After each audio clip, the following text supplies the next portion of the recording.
government being your customer, and what do they buy. And you may have visited the PTAC, you may have visited your SBDC, you may have heard people like me talk about this before, but they buy everything. They buy from what the PTAC likes to say, from mules to missiles. We think about the missiles, we think about, you know, the tanks and all those kind of things, but I'll tell you, especially with the people that I work with, they are buying a lot of really cool technology.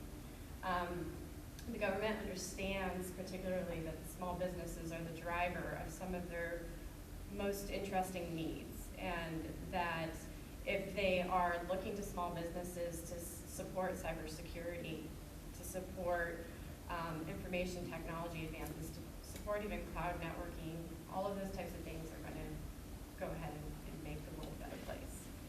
So from the highest level, again, the government contracts world can be pretty overwhelming. How many people have even thought about going after government contracts or have done a little bit? Okay, so you guys have seen there's a lot of confusion. There's, you know, where do I go? Where do I find it? Oh my gosh, there it is, magic. Sorry, Paul. It's a PDF. Oh, is that why we didn't see it? Yeah. But, so, you know, you can go to the FedBizOps website. You can meet with your local PTAC person and get on their bid match website. But then there's just all this information, all these opportunities just dumping at you. And as a small business or as an entrepreneur, you know, your time is non-existent. So you need to do your best to identify which opportunities are going to be worthwhile. You know, there's quite a few red flags. There's a lot of people saying, oh, if the whole system's rigged, you can't win walking off the street. That's not true. You know, we won a $4 million contract for a Loveland company that they walked off the street and won $4 million. So that it happens. You just have to be good at what you do, and you have to be convincing, obviously. But you have to run after the right opportunity. You know, you can't be barking up the wrong tree with the government customer, because there's a lot of people who are competing with you and who are already trying to find that customer and their budget, small budget money. And they may have already met with your customer, may have already convinced them of everything that they want to do, and you're just going to be that competition to them, you know. So one of the best things that you can do as a small business with small time is to go find those customers who have the highest likelihood of buying what you do. Don't do this big scatter shot of oh, the government buys, you know, all these agencies buy what I do, so I need to go talk to everybody. That's not necessarily true. You need to find those people who buy what you do on the most consistent basis, who buy from small businesses, you know, who don't have a preferred vendor, perhaps. There's a lot of market research that goes into this effort. Kind of going back to the slides, what I like to tell a lot of people, especially small businesses, what you do is probably very special and probably very niche.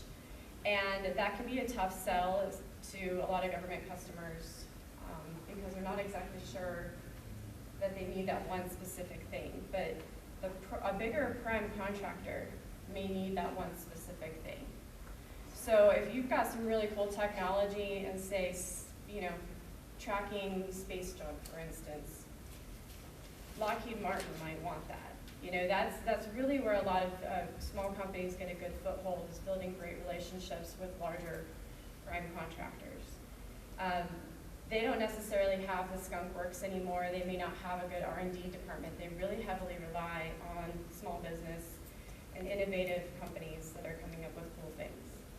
So, you know, you can definitely still be the prime, and we'll talk about SBIRs, of course, but that's a fantastic way to kind of get into this and take a piece of those government dollars. And they obviously have the capital. They've written 1 million proposals. You know, they know the game. You're just kind of there to help on that technical piece and learn the ropes while you're there, which is great.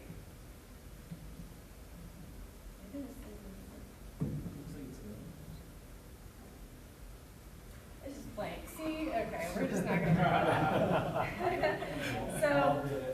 So when you're trying to vet an opportunity, something you found, a potential marketplace with an agency. Some of the things that you can look at to see if it's worthwhile or not is it a small business set aside? If it says on the solicitation that it's unrestricted, that means you're competing with large businesses, you're competing with everybody. Probably not the best use of your time as a small business. If it has some sort of other restriction like 8A, you're not an 8A type company, we can talk later about those types of things. Get back. That is weird, I don't know. We might just leave it on that slide. You know, you can't compete. I mean, you just can't. If you're not 8A, you can't compete on an 8A set aside or woman-owned small business or veteran, you know. But there's a lot of benefit to teaming with those companies. So there's you know, if it's a service-disabled veteran set aside and you're not that, take a look at the scope. What piece can you do? Go find some potential teaming partners and go talk to them about maybe going in as a team. There's a lot of great things that go on as teams. You know, really open yourself up to those opportunities. The other red flags to watch out for could be really specific scope of work that when you read, you're like, that looks exactly like so-and-so down the street does the exact same thing. You know, it could be so-and-so down the street went and pitched to the customer already, became friends with the customer, and essentially wrote that scope of work. I'll be totally honest, I used to work for the Air Force, so I was the one who issued solicitations, review proposals.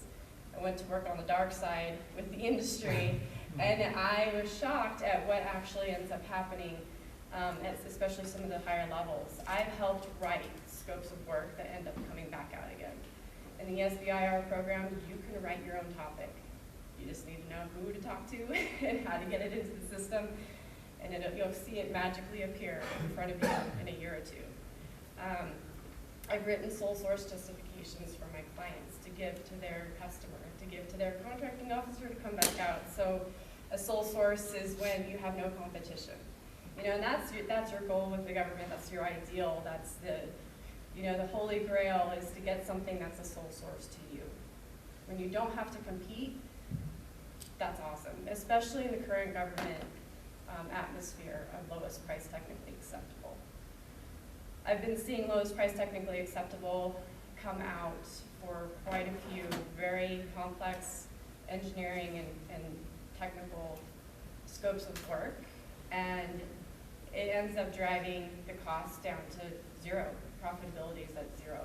And that needs to be a decision you make. I've been advising a few clients lately to just no bid a lot of things because it's not worth it. Your bid and proposal money is like this big as a small business, and you know, there are people who are willing to take zero or to take a loss, and that needs to be a business decision, but you know, it may not be worth it. That's what I'm saying. So there's a lot of factors that you need to kind of take into consideration before you go out and say, okay, let's do this, let's go for it. And then one of those big factors is once I win, would I like to comply with all the rules that go along? So the government customer is a great customer in terms they have money. Especially this year's been good. Last year, obviously, we all know what happened. So we're in the beginning of fiscal year 15, on the third day of the year, so Happy New Year. For me, in my world, it's kind of like we're going to get a breather for a little bit. But, you know, there's a lot of things to think about before you jump into this, and the compliance factor is a big piece. And that is your accounting systems in order, your material management systems in order. Can you manage government property? Are you okay with reporting, all the reporting functions? And especially for innovative companies, managing your intellectual property. That's a huge, huge deal, because when the government says, oh, here's some money, go do something cool with it, they're going to say, thank you for those intellectual property rights. We appreciate that. That was taxpayer money, it's now ours, and we're going to go do something else with it. And that's a shock to a lot of companies when they realize that the government gets unlimited rights in what you do, if they pay for it in its entirety. So that's another consideration. So you know, you've got a great customer and great funding. Just make sure that you understand